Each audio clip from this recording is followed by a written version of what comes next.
those are the main stories this morning. We're going to go back to Bill in Milton Keynes for all the fun of the fair. Hello, Bill.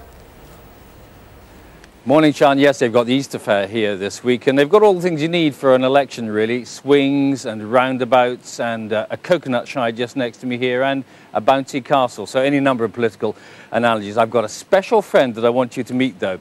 In previous elections, you may remember there was always a particularly important target group of voters. There was Essex man, Mondeo man and Worcester woman. And now Conservative researchers have come up with somebody else that they think could be very important in this election. He's Motorway Man. He's not saying very much at the moment, but his vote is crucial in key constituencies, in very tightly fought constituencies like this. And he likes driving his car. He's got a small home. He's got a lot of debt, and he'd like to live in somewhere like Milton Keynes.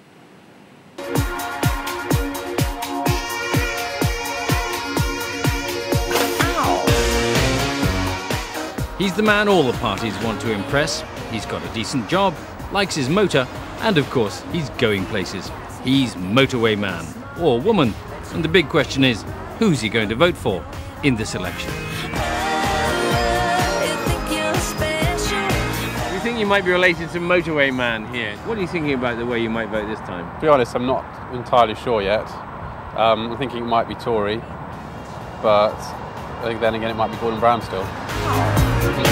I think I'm a bit torn, thinking, should I ever stop with Labour because we've always been with Labour, or should we go Tory? And because it's a bit. I'm like that. I've always been Labour. Family's always been Labour, and that's why I stuck with Labour. But now I'm trying to with what's happened, and I think maybe a change.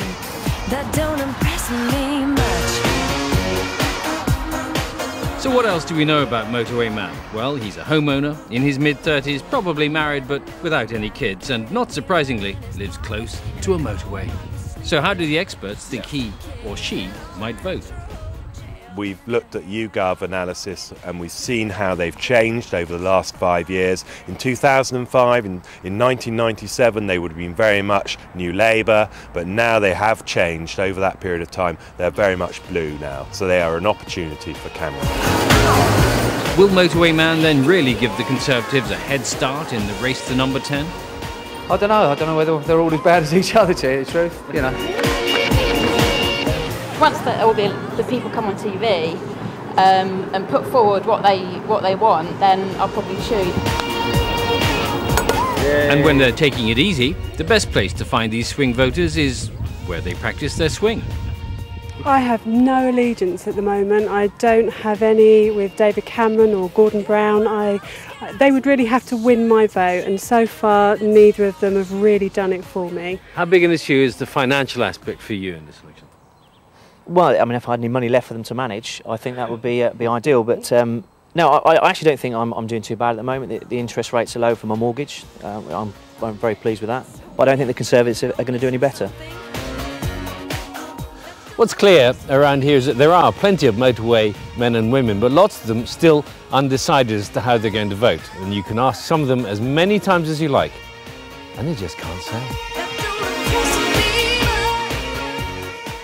And a couple of quick, interesting election facts for you. This time round, there are 650 parliamentary seats up for grabs. That number changes from time to time with the boundary changes, but 650 this time, a nice round number. Over the past 40 years, though, almost half of those seats have simply not changed hands. The same parties held on to them for 4 decades, which means that the key battle to the election is fought in about 100 seats. That's where the real decision is made, where very, very small fluctuations in the vote determine the result. One other point for you, 75% of the voters who live in these key swing seats, 3/4 of them, aren't aware that they are that important. They don't know the importance of their vote. Well, with me this morning are Joe Twyman, who's Director of Political Research at YouGov, the polling organisation, and Jonathan Gabay, who's a branding expert. Good morning to you both. Thanks for joining us this morning. Branding. I thought this was an election. Oh, this is all about getting the message across.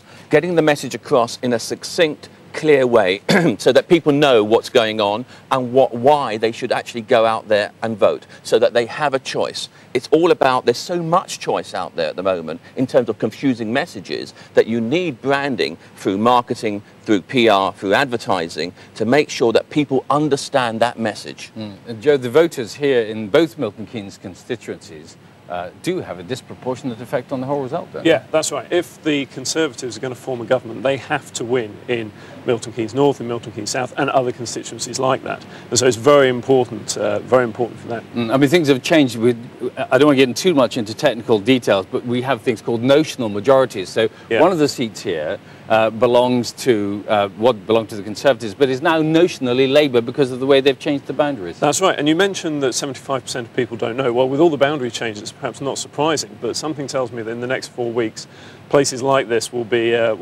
campaigned very hard, and so it's not surprising that people will know. What's going to be different this time round in terms of marketing? What's going to be different is all about perceptions, because there's so many messages that are going out there from the internet. For example, that's a huge difference, the internet, because before you put an advert out, for example, a poster, and that would be it. But as we know, in the last couple of weeks, as soon as the posters come out, everyone starts tweeting. So what this is doing, this is real democracy, this is real branding democracy in action. Well, Jonathan says everybody starts tweeting, but actually, do most people start tweeting? I doubt it.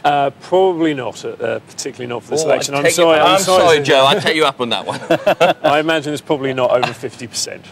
But those who are committed certainly will do it. Let's put it this way, presumably there's much more current, if you like, of politics because there are so many more outlets. Yes, absolutely, absolutely. There's more opportunity for people to get Very involved. briefly from both of you, what do the parties have to do? What's the key thing they have to do to win? Have a single-minded message and also show unity. Because when they show unity within the party, and then what happens is that everyone looking within and say, yes, I can trust them. It's all about trust and integrity.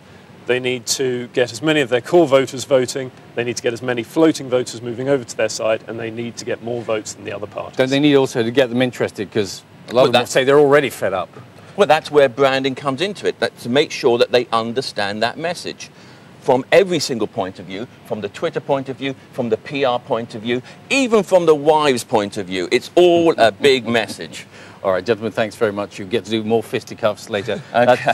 That's it from us here for the moment. See you later, Sean. Okay, thanks very much, Bill. If you want to find out more about the campaign over the next few weeks, you can do so on our special election 2010 website, and it really is worth a visit. It's packed with extra analysis, special features. It's got a guide showing where the three parties stand on issues like health and crime and the economy, and you find all that and much more at this address, bbc.co.uk/election. There it is.